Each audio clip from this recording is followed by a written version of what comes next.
jaaliyadaha ku kala nool wadamada Canada iyo Mareykanka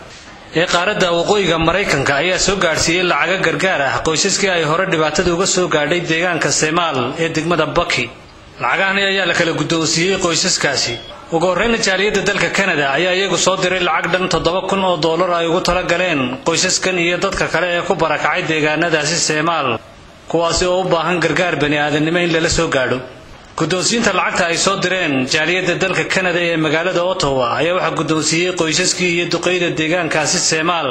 xubnihii loogu soo hagaajiyay lacagtaasi taakulada ah.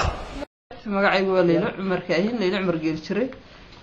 aynay waxaan halka doonayay inaan ka sheego lacagtii ay soo dirtay jaaliyada nada Ottawa oo ahayd $7,000 halkan waxaad ku aragtay laba dumar oo min $1,000 ayna odayaashii nimka waa goobjoog lacagtan aynay waxa lagu taliyay 40,000 in account loo furo dib marka Semaal lagu soo sameeyo assessment lacagta wixii loogu sameeyay lahayd dadkii si loo gaarsiin lahaa laga fikiro ayaa account-ka laga saari doonaa waana hadii la hayro wad arki doontiin wixii 4,000 lagu qabtay 3,000 kana dadka loogu soo talagalay sidii loo gaaray anigoo qabuulno cali oo kamida gabdhihii lacagta lagu soo xawilay waxaan halkan ku hayaa $2,000 oo lagu soo xawilay oo soo gabdhihii reer Canada $2,000 ayaa lagu soo xawilay waxaan horta aad baad u mahadsantihiin wax weyn bay lacagtan taraysaa oo dadkii ay u taraysaa waxaana la iniga fadhiyaa inta in ka badan inaad dadaalkiina sii badisaan. soo kale qoysaskii la guddoonsiiyay lacagta iyo duqeyda kale ee ka soo jeeda deegaanka Semaal ayaa uga mahad ceshay jaaliyada Canada lacagta qaadhanka ay soo direen dadkooga baahan ee ku dhibaataysan deegaanka Semaal waan gaarsiinay 3,000 kalena waan ka musallimnay walaalihii aad u soo dhiibteen aad u soo wakiilateen mahadna ilaahay baa idinkaana mahadsan idin badan maayo war waxaan rajaynaynaa wixii aad heshaan annagoon waxba aan odhanin de waxa sidaas iyo waxaas iyo helaysi inaad heshaan annaguna inaan si wanaagsan wixii loo maamulo oo wanaagsan oo qurux badan iyaan doonaynaa wassalaamu calaykum waraxmatullaahi wabarakaatuh. maanta oo bisha 3 anigoo Maxamed Axmed Cateeye waxaan u mahadnaqayaa jaaliyada Ottawa ee dalka Canada oo noo soo dirtay gurmad baadigeed waxaan u rajaynaynaa inuu Ilaahay weydiinayna caafimaad sariican in iyagu siiyo xoogooda u barakeeyo xoolada Ilaahay u barakeeyo jannada Ilaahay baqay xisaab ku geliyo marka waxaan leenahay wax kasta oo soo dirtaa wuxuu idinku soo gaar doona xisaab cilin baa la idinka soo dir doona marka beeshida geeyay 4,000 sidii loo dhiibay baa la idin tus doona hadii la yiraahdo waan isku mahadsantiin hawsha halka ka sii wada jala magacaygu waa Aqil Maxamed Cabdullaahi Ibrahim waxaanu idin mahad Ilaahay baa waxaan idinku mahadnaqaynaa sida dadkiina aad soo xasuusateen baanu idinku mahadnaqaynaa waanayna soo gaadhay $7,000 oo 3 agoomihii loogu talagalay sideedaan ugu dhiibnay 4 kale dadkii barakacay loogu talagalay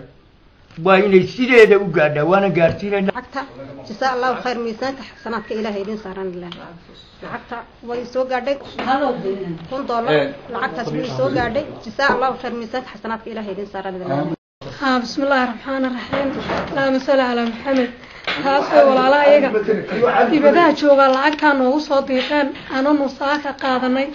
sida ugu fiican lacagtan waxa weeyaan xaali Maxamed Nageeye walaal lacagtii oo ku mahadsantiin inay soo gaadhay anaga oo degmada Semaal geeru nagu heleen walaalaha kale ku barakacayna aad u soo dirteen walaal lacagtaas oo $1,000 han gacanta ku hayo sidaad noogu soo dirteen ay noo soo gaadhay ilaahayna idinka jisaayay waanad mahadsantiin. sidoo kale jaaliyada ku nool dalka Mareykanka gaar ahaan magaalada Dallas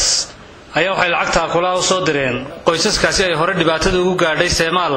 waxaana lacagtaasi u soo diray ururka magaciisa la yiraahdo Toll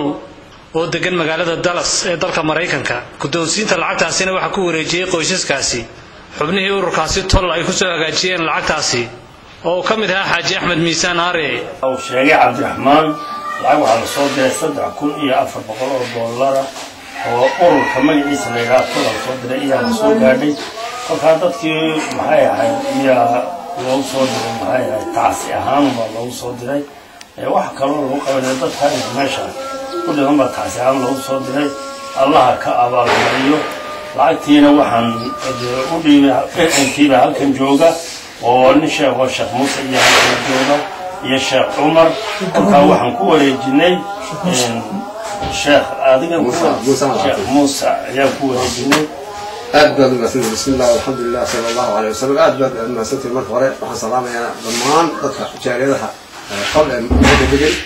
خصوصا صمص المدينة محافظة قاعدة سماء وين السوق قاعدة شد حكونا في القول طول السوق قاعدة أنا لو دعنا نقول ليه أدبر المسجد جزاك الله خيرا. لعقت السوق قاعدة وقرب صادر واسد حكوني أفر بقل وأضي حاجي أحمد ميسان ومقران صعيب وقعدت كهيو هدي إلهي العظم مركا آدي أدب ما ستين طل waxaad urul jira noolaada assalaamu calaykum warahmatullahi wabarakatuh qoysaskaasi ay hore dhibaatada ugu gaadhay Soomaal ayaa iyagu uga mahad ceshiyay ururka tol lacagta ay u soo direen Haashim Sheekh Umar Good Somali TV Boorama